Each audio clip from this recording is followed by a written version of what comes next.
오늘 본문에 등장하는 모세라고 하는 그 인물은 유대인들에게 뿐만 아니라 우리에게 너무나 잘 아는, 그리고 익숙한, 그리고 위대한 인물 중에 한 사람입니다. 간단하게만 언급해 보아도 출생 자체도 사실 태어날 수 없었던 남아 금지령 시대에 출생했고요. 그리고 이집트 왕자로서 40년이라는 시간을 보냈습니다. 그리고 그 이후에 하나님을 대면하기까지 합니다. 그 어떤 인물들과도 비교 불가의 인물이었다라고 우리는 볼 수 있습니다. 하지만 모세의 인생을 가만히 들여다보면 사실 결코 쉬운 인생이 아니었겠다 싶습니다. 출애굽기의 기록과 후에 사도행전 7장에 이스테반 설교에서 등장하는 이 모세의 일생을 좀 가만히 보면 모세란 이 인물이 120세까지 살았다라고 이야기하고, 그리고 그것을 3등분으로 나누어서 볼 수 있습니다. 탄생부터 이제 40세까지는 이집트 왕자로서의 삶이 이제 쭉 이어지죠. 우리 지난주에 그 말씀을 좀 보았습니다. 그리고 41세부터 80세까지는 광야에서의 삶이 이어집니다. 그리고 81세서부터 120세까지는 출애굽기에 등장하는 출애굽의 리더로서 등장하는 그 모습의 삶을 살아갑니다. 그렇게 보면 오늘 본문은 인생의 3분의 2가 지난 지점, 그러니까 80세 즈음에 있었던 에피소드입니다.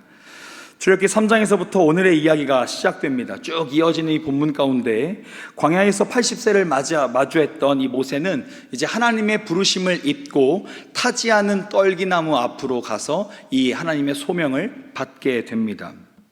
오늘 말씀을 잘 이해하기 위해서 그때의 배경부터 다시 한번 차근히 좀 살펴보려 합니다.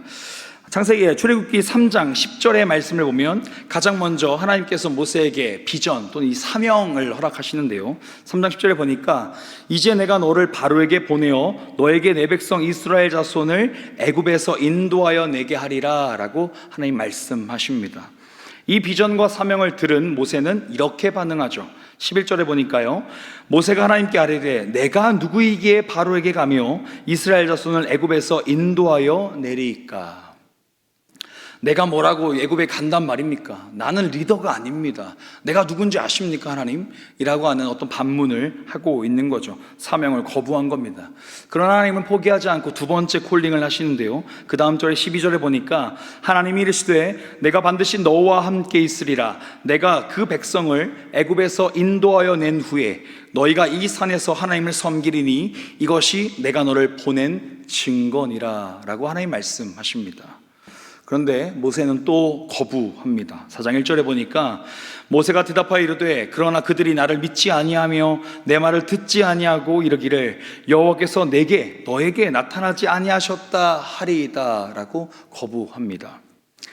내가 뭐라고 이스라엘 백성들을 리드하겠습니까? 내가 뭐라고 이스라엘 백성들 앞에 서겠습니까? 내가 이것이 하나님의 말씀이다 라고 말한들 그들이 믿기나 하겠습니까? 라고 하는 어떤 탄식을 이야기하는 것이죠. 하지만 하나님께서는 다시 한 번 더 모세를 부르십니다. 4장 2절에 보니까요, 여호와께서 그에게 이르시되 내 손에 있는 것이 무엇이냐? 그가 이르되 지팡이니이다. 하나님의 부르심을 확신할 수 있도록 하나님은 지금 모세의 눈높이에서 대화를 시작하고 계신 겁니다. 실제로 자신이 사용하던 이 물건을 좀 변화시켜서 나랑 계속 같이 있었던 이 물건이 뱀으로 변하는 것을 보여주시고 너의 가슴에 손을 넣어봐라, 빼봐라, 나병을 보게 하시고 다시 넣어봐라, 빼봐라 하시며 다시 낫게 하시는 그 장면. 그러니까 지금 나와 긴밀하게 접촉되어 있는 그 물건들, 내 몸을 통하여 하나님이 말씀하시는 거죠. 그런데 여전히 모세는 거부합니다. 그것이 오늘 본문에 나와 있습니다. 모세가 여호와께 아뢰되 오 주여 나는 본래 말을 잘 하지 못하는 자니이다. 주께서 주의 종에게 명령하신 후에도 역시 그러하니 나는 입이 뻣뻣하고 혀가 둔한 자니이다. 하나님께서 자신에게 아주 가까웠던 지팡이라고 하는 그 물체를 통하여 하나님의 살아계심을 보여주었습니다. 그리고 자신의 신체의 일부, 이 손을 통하여도 하나님의 살아계심을 극명하게 보여주었습니다. 그런데 그 눈높이를 맞춰서 보여주셨음에도 불구하고 모세는 그것이 불가능하다라고 이야기하는 겁니다. 나는 입이 뻣뻣하고 둔합니다 라고 말이죠. 그러자 하나님은 네 번째 이제 모세를 부르실 때 모세가 말한 그 자신의 모든 한계들을 뛰어넘을 수 있는 조건을 제시하십니다. 그러면서 11절과 12절에 이렇게 쓰여 있죠. 여호와께서 그에게 이르시되 누가 사람의 입을 지었느냐? 지금 나는 입이 뻣뻣하고 둔합니다라고 이야기했기에 입을 누가 지었느냐라고 물어보시는 거죠. 누가 말 못하는 자나 못 듣는 자나 눈 밝은 자나 맹인이 되게 하였느냐? 나 여호와가 아니냐? 이제 가라. 내가 내 입과 함께 있어서 할 말을 가르치리라. 나는 입이 뻣뻣하고 둔해서 난 말 잘 못합니다, 하나님. 그렇게 자신의 연약함을 고백했을 때도 그 연약함을 내가 채워주겠다. 그러니 가라라고 말씀하시는 거죠. 그러면 이제 변명할 여지가 없을 겁니다. 제가 가지고 있었던 모든 물체들 또는 내 어떤 신체적 컴플렉스들을 다 하나님 앞에 말씀드리면서 난 안 됩니다. 진짜 아니에요. 나 같은 건 깜냥이 안 돼요. 라고 이야기하는 그 현장 속에서 다 채워줄 테니 믿고 가라라고 하신단 말입니다. 그러면 이제 알겠습니다. 이제 가겠습니다. 라고 하면 될 텐데, 희한하게도 오늘 본문 13절에 보면 그렇게 써 있지 않죠. 13절에 보면 모세가 이르되 오 주여 보낼 만한 자를 보내소서. 보낼 만한 자를 보내소서. 나는 그런 인간이 아닙니다. 나는 그런 깜냥이 되지 않습니다. 그냥 더 좋은 사람, 잘난 사람 많은데 왜 하필 납니까? 그냥 그런 사람들 보내십시오. 어찌 보면 굉장히 한탄스러운 그런 모습을 모세가 계속 고백적으로 보여주고 있는 겁니다. 그런 모세를 향하여 하나님께서는 그냥 포기하고 깨끗하게 포기하고 다른 사람을 선택하셨으면 훨씬 더 빨랐을지 모릅니다. 우리의 생각으로는요. 그런데 하나님은 그 말씀 앞에, 그 이야기 앞에 이렇게 반응하시거든요. 오늘 본문 하반부인데요, 14절부터 17절까지인데 이 본문은 같이 함께 읽었으면 좋겠습니다. 14절부터 17절까지 함께 읽을까요? 시작. 여호와께서 모세를 향하여 노하여 이르시되 레위 사람 내 형 아론이 있지 아니하냐? 그가 말 잘하는 것을 내가 아노라. 그가 너를 만나러 나오나니 그가 너를 볼 때 그의 마음에 기쁨이 있을 것이라. 너는 그에게 말하고 그의 입에 할 말을 주라. 내가 내 입과 그의 입에 함께 있어서 너희들이 행할 일을 가르치리라. 그가 너를 대신하여 백성에게 말할 것이니 그는 내 입을 대신할 것이요 너는 그에게 하나님같이 되리라. 너는 이 지팡이를 손에 잡고 이것으로 이적을 행할지니라. 하나님께서 이렇게 구체적으로 계속해서 콜링을 해 가십니다. 지금 모세에게 누군가 하나님이 이렇게 말씀하셨습니다. 하나님의 소명이 당신에게 이렇게 주어졌습니다라고 이야기하는 그런 본문이 아닙니다. 지금 하나님께서 모세에게 직접 나타나셔서 하나님의 육성으로 또는 하나님의 마음으로 직접 모세와 1대1의 대화를 하고 계신 상황이라 이겁니다. 그러면 이 부르심 앞에 4번씩이나 거부할 수 있는 것이 사실 말이 안 되는데요. 어떻게 이렇게 4번씩이나 거부할 수 있을까를 생각해 보면 볼수록 그럼 4번이나 거부한 이유는 있을까? 그 마음의 중심에 무슨 이유가 있기에 이렇게 하나님의 음성을, 직접적인 하나님의 음성을 거부하고 있는 것일까라는 생각이 들기까지 합니다.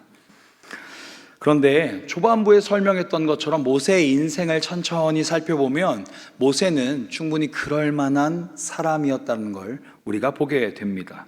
생각해보면 모세는 실패한 인생 중에 실패한 인생이었을 겁니다.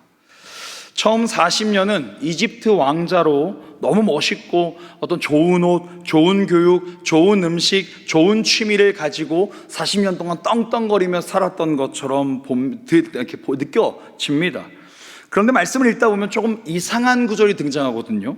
출애굽기 2장에 모세가 어느 날 이집트 군인에게 이스라엘 백성들이 좀 당하고 있는 모습을 보면서 그 이집트 군인을 원샷 원킬, 한 방에 때려서 죽였습니다. 그리고 땅에 묻어버리죠. 그랬을 때 당시 그 이스라엘 사람들은 노예였고, 그리고 이스라엘 사람들을 관리했던 군인들 또한 사실 그렇게 귀족 같은 너무 높은 고위관직은 아니었을 겁니다. 그냥 다 같은 평민들끼리였을 거예요. 그랬을 때 그 죽인 모세는 지금 왕자란 말입니다. 그때 당시에 왕과 왕자는 사실 신이었습니다. 이집트의 파라오의 신처럼 받들여진 사람이죠. 그러면 왕의 아들이라고 한다면, 왕위를 계승할 사람이라 한다면 같은 왕의 직분을 감당했어야 했습니다. 그런데 희한하게도 이 얘기가 바로왕, 그 자기의 아버지에게 들립니다. 그러자 바로왕이 이렇게 바로 응답하거든요. 출애굽기 2장 15절 전반절에 보니까 바로가 이 일을 듣고 모세를 죽이고자 하여 찾는지라 라고 이야기합니다. 당시 바로왕은 아버지였고 모세는 아들이었습니다. 왕과 왕자였단 말이죠. 그럼 그에게 노예의 목숨 하나쯤 그냥 죽여버리는 것, 노예 하나쯤 그냥 묻어버리는 것, 별거 아니었을 겁니다. 그런데 이 사건 하나로 바로왕, 아버지가 이 아들을 죽이려고 든다라고 하는 본문이 조금 이상하게 느껴집니다. 하지만 이렇게 생각해 보면 어떨까요? 모세가 지금 신분으로서는 왕자인 겁니다. 지금 자신의 상황으로는 왕의 의복을 입고 왕의 교육을 받고 왕의 음식을 먹고 있는 왕자입니다.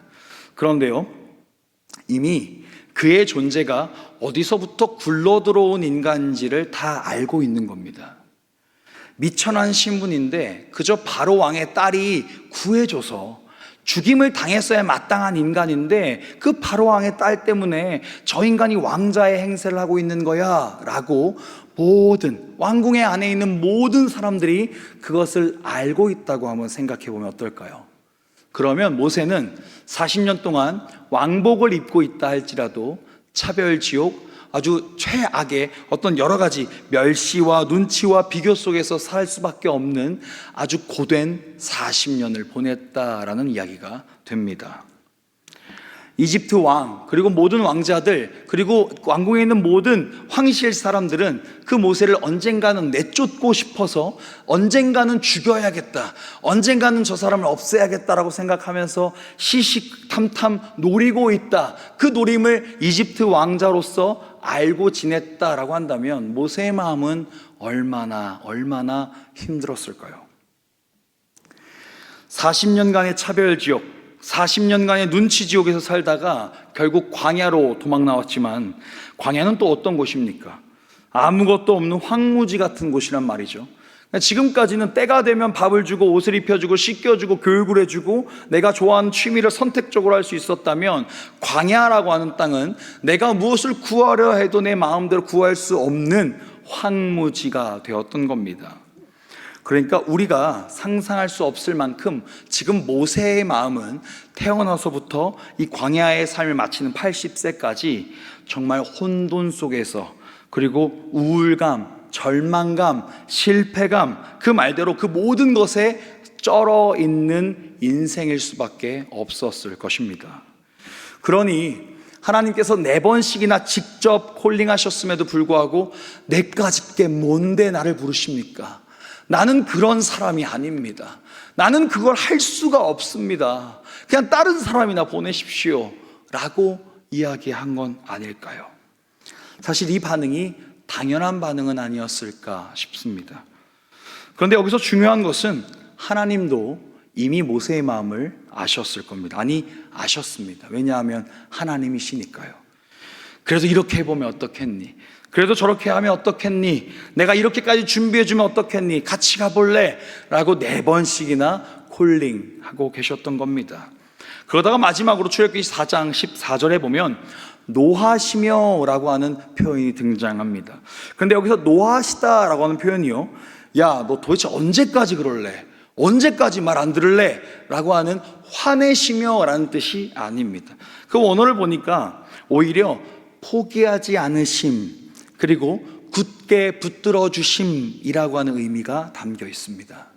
그러니까 하나님은 지금 안타까운 마음으로 모세의 이 쩔어 있는 모습을 보면서 안타까운 마음으로 이렇게 해보자, 저렇게 해보자, 내가 이렇게까지 해줄 테니 다시 한번 시작해보자, 너의 그 인생이 쩔어 있는 거 내가 안다, 그러니 그 쩔어 있는 걸 내가 다 제거해 줄 테니 나만 믿고 가보자 라고 하나님 말씀하고 계신 겁니다.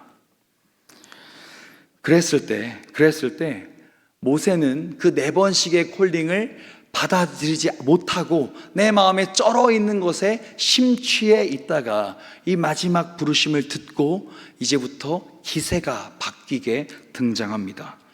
왜냐하면 어떻게 그렇게 할 수 있냐면 오늘 본문을 가만히 살펴보면 그 주어의 변경들이 좀 나타나기 때문입니다. 말씀을 보면요, 3장 10절인데요, 이제 내가 너를 바로에게 보내어 너에게 내 백성 이스라엘 자손을 애굽에서 인도하여 내게 하리라. 하나님이 말씀하시는 겁니다. 하나님이 내가 너를 바로에게 보낼 거야 라고 말씀하시는 거죠. 그래서 모세가 이렇게 대답하거든요. 모세가 하나님께 아뢰되 내가 누구이기에 바로에게 가며 이스라엘 자손을 애굽에서 인도하여 내리이까. 하나님이 내가 너 보낼 거야 라고 말씀하실 때 내가 누구이기에 바로에게 가겠습니까? 라고 이야기하십니다. 하나님도 나, 그리고 모세도 나라고 하는 주어로 왔다 갔다 핑퐁을 계속 하고 있습니다. 그러다가 하나님의 노하심, 4장 14절 이후로부터 노하심을 경험하고 하나님의 진실된 마음, 하나님의 본심을 알고 나서부터는 모세가 이렇게 고백합니다. 출애굽기 5장 1절에 보면요, 그 후에 모세와 아론이 바로에게 가서 이르되 이스라엘 하나님 여호와께서 이렇게 말씀하시기를 내 백성을 보내라. 그러면 그들이 광야에서 내 앞에 절기를 지킬 것이니라 하셨나이다 라고 이야기합니다. 지금까지 내가 누구이기에 바로에게 가며 내가 누구이기에 이스라엘 리더가 될 수 있겠습니까? 라고 고백했던 쩔어있는 인생이었던 이 모세에게 하나님의 노하심, 하나님의 굳게 붙들어 주심, 하나님의 역사하심이 경험되고 나선 하나님께서 이렇게 말씀하신다. 하나님이 가라 하시니 내가 가겠다라고 고백하고 선포하고 있는 것입니다.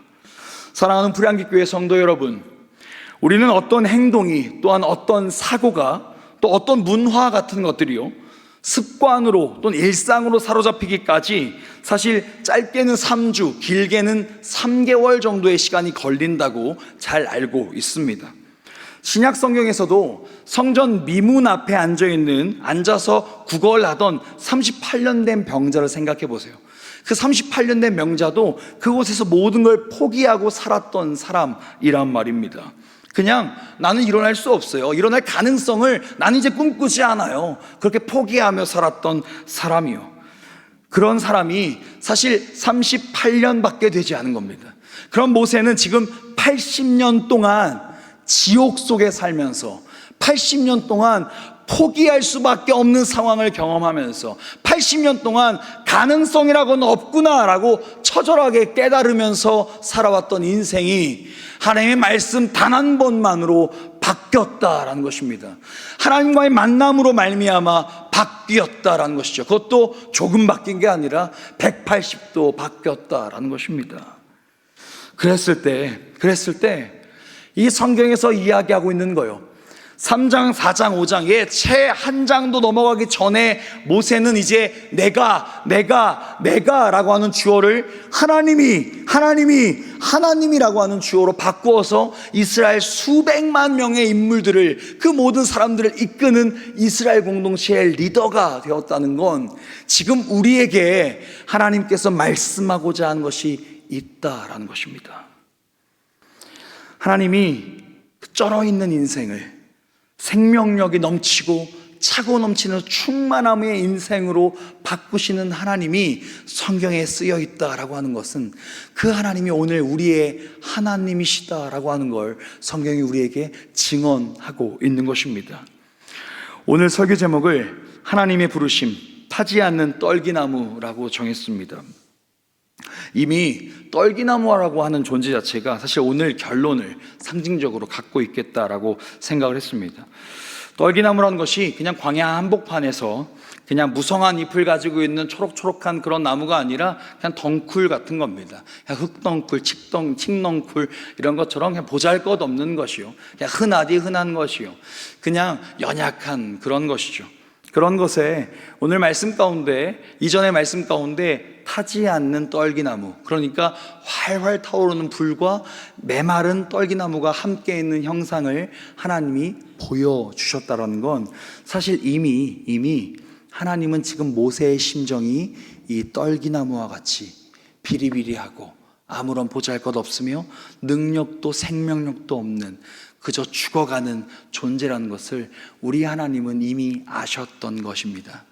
그런 모세의 심령 위에, 그런 모세의 실존 위에 타지 않는 떨기나무의 형상, 활활 타오르는 그 불의 형상을 주시면서 결국 이 나무를 인도하는, 이 나무를 주관하는, 이 나무를 살게 하는 존재는 이 떨기나무의 푸릇푸릇한 이파리거나 이 떨기나무의 어떤 가능성의 상황이 아니라 타지 않는 그 불의 형상, 활활 타오르는 그 불의 형상처럼 하나님의 임재하심이 사실 생명력을 담지하고 있다라고 성경이 이야기하고 있는 것이죠.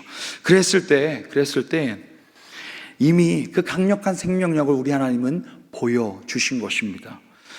사랑하는 불량계 성도 여러분, 여러 가지 상황과 환경 속에 버티며 살아가다 보니 무기력에 쩔어있는 나의 모습을 발견하지는 않습니까? 여러 가지 힘듦과 한계에 부딪혀서 주저앉아 있는 우리의 모습을 볼 때가 있진 않으십니까? 또는 여러 가지 고민과 남모를 아픔으로 끙끙거리고 있는 내 자신의 모습이 지금도 우리의 실존 가운데 있지는 않으십니까? 그런 쩔어있는 내가, 그런 희망 없는 내가, 그런 소망 없는 내가 일어날 수 있는 방법은 없습니다. 그런 내가 회복될 수 있는 방법은 나에게 없습니다. 하나님은 그거 말씀하시는 겁니다. 모세도 80년 동안 홀로 일어날 수 없었어. 모세가 일어날 수 있었던 것은, 모세가 회복할 수 있었던 것은, 모세가 생명력을 가지고 리더의 역할을 감당할 수 있었던 것은 살아있는 내가 모세의 주인임을 모세가 기억했기 때문이다. 지금 오늘날도 우리에게 말씀하시는 거죠. 사랑하는 딸아, 사랑하는 아들아, 너희가 살아날 방법이 너희에게 없어. 너희가 회복할 방법이 너희에게 없어. 너희가 지혜를 아무리 모으고 경험을 아무리 모아도 스스로 일어날 힘이 너희에겐 없어. 그러나 내가 너를 일으킬 거야. 내가 너를 회복시킬 거야. 내가 너를 담대하게 인도해낼 거야. 하나님이 그렇게 하나님의 의지와 하나님의 역사하심을 우리에게 말씀하고 계신 것입니다. 사랑하는 여러분, 끝까지 포기하지 않는 하나님이 지금 노하시며 우리에게 말씀하십니다. 안타까이 여기시며 답답해 하시며 우리에게 말씀하십니다. 사랑하는 불량기 교회야, 이 교회의 주인은 나다. 이 교회를 시작한 것도 나고, 이 교회를 마칠 것도 나며, 이 교회를 인도하는 것도 나다. 너희의 방법과 너희의 생각과 너희의 지혜로는 이 교회를 막아설 수도 없고 이 교회를 일으켜 세울 수도 없다. 그러나 내가 이 교회를, 나의 몸된 교회를 회복시킬 것이다. 이 몸된 교회를 일으켜 세울 것이다. 하나님은 분명히 우리에게 말씀하고 계십니다. 사랑하는 여러분, 내 힘으로는 버티는 것, 그것은 불가능합니다. 그러나 버팀, 하나님이면 가능합니다. 하나님이면 충분합니다. 하나님이 우리의 소망 되시는데 우리 뭐 때문에 위축되어 있습니까? 무엇이 걱정이십니까? 무엇을 염려하십니까? 무엇을 바라보십니까? 우리는 이 시즌에 여름 수련회를 앞두고 있습니다. 그렇다는 것은 하나님께서 정말 뜨겁게 임재하실 것을 기다리고 계신다는 뜻이고, 사단 마귀는 그것을 어떻게든 막아보려고 가진 방법을 쓰고 있다라는 이야기입니다. 사랑하는 여러분, 기대하십시오. 하나님이 일하실 것입니다. 하나님이 역사하실 것입니다. 그리고 하나님이 우리 아이들에게 은혜 주실 것입니다. 이번 뜨거운 여름 시즌을 경험하고 우리가 선선한 가을이 되었을 때 우리의 영혼이 하나님만으로 충만한 추수의 계절을 우리 모든 불량기 교회가 맛볼 줄 주님의 이름으로 축복합니다. 오늘 이 시간 말씀을 기억하면서요, 오늘 마지막에 찬양했던 이 찬양의 고백으로 함께 고백하길 원합니다. 하나님의 부르심에는 결코 실수가 없습니다. 하나님의 부르심에는 결코 후회하심이 없습니다. 성도답게, 목사답게, 교회답게 하나님 앞에서 순복하며 나아가는 결단하며 나아가는 우리 모든 구양기들 되길 주님의 이름으로 축복합니다. 우리 함께 이 믿음으로 함께 고백하며 찬양하며 나아갈까요?